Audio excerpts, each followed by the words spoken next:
Varginha, o Roswell brasileiro.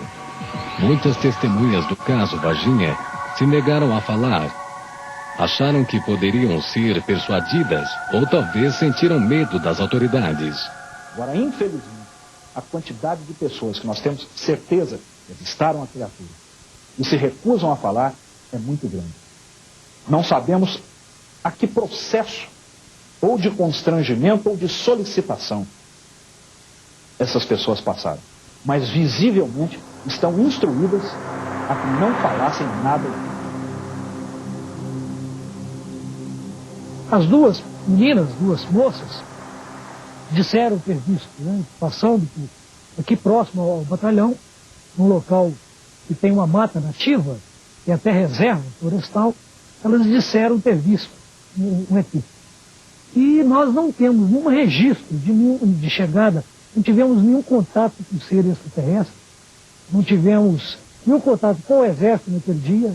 O que houve foi manobras por parte do Exército nas proximidades da cidade de Varginha e manobras da Polícia Militar e do Corpo de Bombeiros para socorrer as vítimas do temporal que havia abatido sobre a cidade. Então não existe nenhum contato.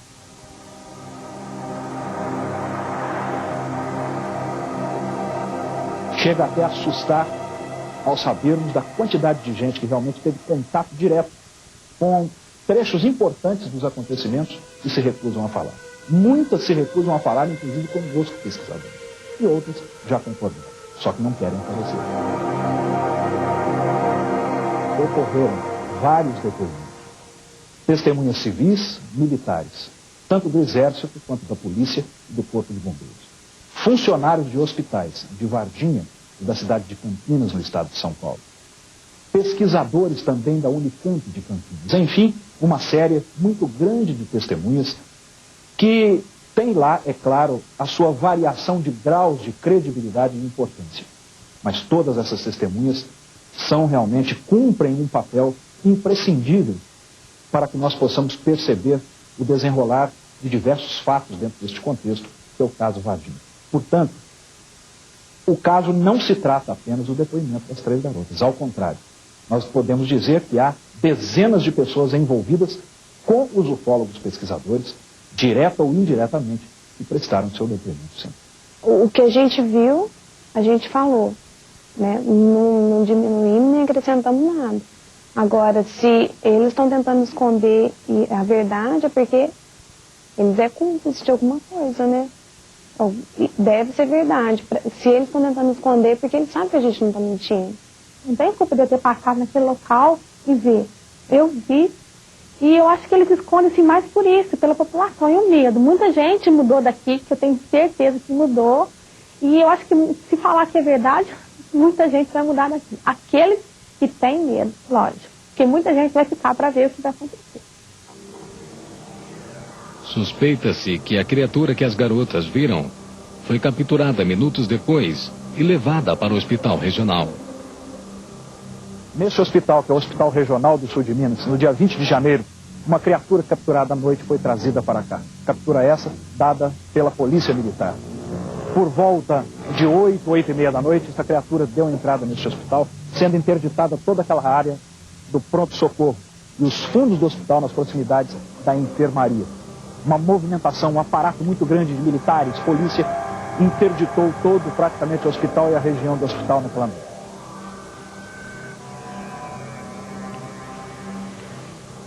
Então, do hospital regional, eles trouxeram para cá o Hospital Humanitas. Uma das razões pelas quais eles precisavam ter vindo para este hospital é porque ele está mais na periferia de Varginha.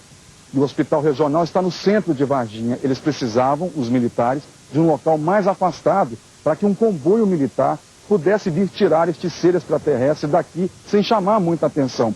Sendo assim, no dia 22 de janeiro de 1996, esse comboio militar andou pela cidade em diversos pontos, vindo mais no final da tarde daquele dia, retirar uma criatura que saiu daquele portão.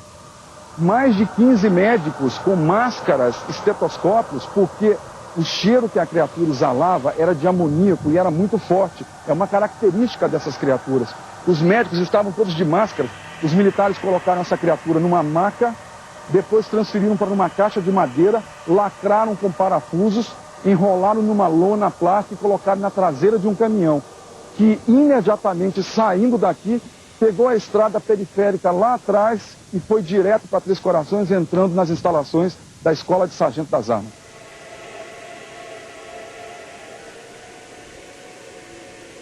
Não sei como o nosso governo, as nossas forças armadas e o nosso meio científico brasileiros enfrentaram essa situação. Mas acredito, não há nada que eu possa afirmar com segurança nesse sentido, que de fato houve uma interferência direta de países do chamado Primeiro Mundo. Os investigadores atrevem-se a afirmar que os seres extraterrestres morreram nos dias seguintes à captura e seus corpos foram transportados até o aeroporto militar, de onde provavelmente saíram do país. Mas tanto os militares quanto os bombeiros negam a história que se comentam na cidade. Não há impedimento para nós, como assessor de comunicação social, de transmitir a verdade. Pelo contrário, até interesse nosso em transmitir a verdade, elucidar esse caso. Razão pela qual eu estou aproveitando essa oportunidade para elucidar esse caso. No dia 20, o bombeiro teve em torno de 34 ocorrências. Na parte da manhã nós fizemos algumas vistorias de prevenção, atividade preventiva por parte do bombeiro. E à tarde nós tivemos um temporal que aumentou o índice de ocorrência. Foi destelhamento de casa, queda de árvore, teve uma ação mais forte do bombeiro nesse dia, devido ao fato da chuva. Sobre o fato do Corpo Bombeiro ter atendido alguma ocorrência relativa a extraterrestre, nós não atendemos. Todos aqui têm medo de corte marcial e de prisão administrativa.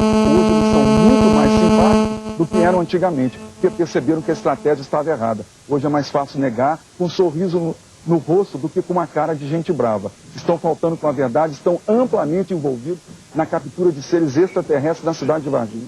O acontecimento que se deu em Varginha, e que pela primeira vez, pelo menos ao que se saiba, houve captura de duas criaturas, ao menos em princípio vivas, é algo realmente inédito.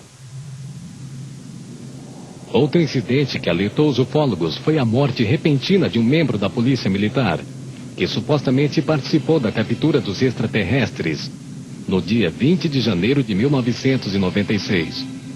Sua irmã Maria Antônia Tavares disse que Marco Eli Xerezi saiu para uma missão importante e que dali a poucos dias morreu. Meu irmão trabalhava na polícia, era um P2, e trabalhava também no táxi, era motorista de táxi nas horas vagas. Dia 20 de janeiro, por volta das 18 horas, houve uma forte chuva de granizo aqui. Meu irmão estava de serviço na P2, Polícia Secreta Paisana, e trabalhava no Prêmio Branco, ele e o Cabo Lopes. Nesse horário ele se molhou, porque a porta do lado do motorista não tinha vidro. Ele foi na casa da minha mãe por volta das 7 horas para trocar de roupa, por causa da chuva. E falou para minha mãe que estava numa missão muito importante. E a gente perguntou para ele o que tinha acontecido. Ele falou para nós assim que isso ainda ia dar muito pano pelas mangas. Até que ele não podia comentar sobre o assunto. Só que dia 7 de fevereiro, ele apareceu um cabelo inflamado na axila esquerda. Ele foi no médico quartel, o médico fez uma cirurgia e ele, no dia 10, ele foi para o hospital. No dia 15, ele faleceu por volta de meio-dia e 15, de 11h45, ele faleceu. E aí começou toda a série de investigação. O policial Marco Eli Xerezi, por acaso, era o melhor P2. P2 é o Serviço de Inteligência da Polícia. Esteve envolvido na segunda captura e veio a falecer depois por motivo de infecção generalizada causada por substância tóxica em sua corrente sanguínea. Não conseguiram identificar o que era essa substância tóxica.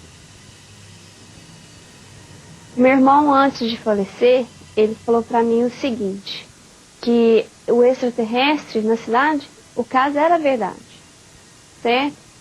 E que realmente tinha acontecido.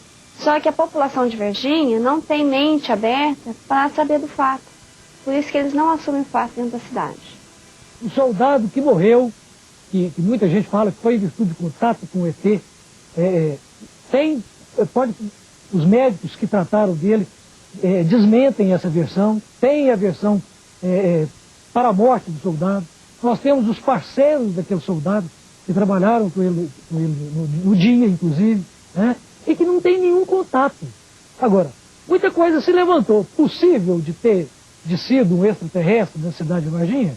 Olha, isso muito se comenta no mundo inteiro. Não tem nada do meu irmão no computador daqui da polícia, foi tudo apagado. E nessa época, do dia 20 ao dia 30 de janeiro, meu irmão recebeu um elogio, certo? Por uma tarefa executada com sucesso.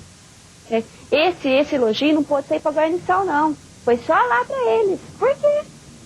Isso aí meu irmão falou.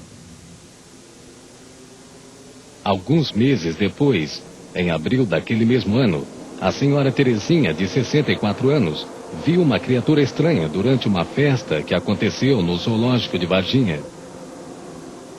Ela tinha os olhos vermelhos e a boca rasgada. Estava de capacete, porque de lado, assim, dos lados, brilhava. Ele é marrom escuro e, assim, com a pele oleosa. Brilhava muito a pele dele. Mas eu não sabia o que era, eu pensava que fosse bicho do zoológico, e ao mesmo tempo eu falava, mas se fosse bicho ele já tinha me atacado. O que nos leva a crer que, muito provavelmente, essas criaturas estavam aqui numa operação de resgate, onde tentaram descobrir aonde possivelmente nós, seres humanos, poderíamos estar guardando as criaturas que foram capturadas. Como provavelmente descobriram que o zoológico é um local onde nós colocamos animais, possivelmente tentaram fazer um patrulhamento no zoológico para tentar encontrar os seus semelhantes que foram capturados. Então, na ocasião, a dona Terezinha teve a oportunidade de ver essa criatura por aproximadamente 7 minutos, o que é um tempo muito considerável. Eu não pensei em extraterrestre, nada disso. Eu fiquei só pensando em animal. Dona Terezinha é uma pessoa íntegra, é uma pessoa sóbria, é uma pessoa que goza de perfeita e boa reputação na sua comunidade. Ela jamais mentiria sobre um assunto como esse, mesmo porque ela nem precisa. Ela é uma senhora já de uma certa idade, ela não precisaria inventar um assunto tão grave como esse. Curiosamente, dias antes, registraram 4 mortes misteriosas de animais neste centro. Certo? Foram 4 animais que morreram de maneiras iguais, sendo espécies diferentes, e a gente não concluiu uma causa mortis para esses animais. Apesar dos sintomas serem todos eles parecidos, a gente tinha uma mucosa gastrointestinal enegrecida em todos os animais. Era uma anta, 2 veados e uma jaguatirica, animais que têm hábitos alimentares diferentes, se alimentam de alimentos diferentes, né? E com causas parecidas. A anta e um dos veados foram examinados em Belo Horizonte e determinaram que tinham sido vítimas de envenenamento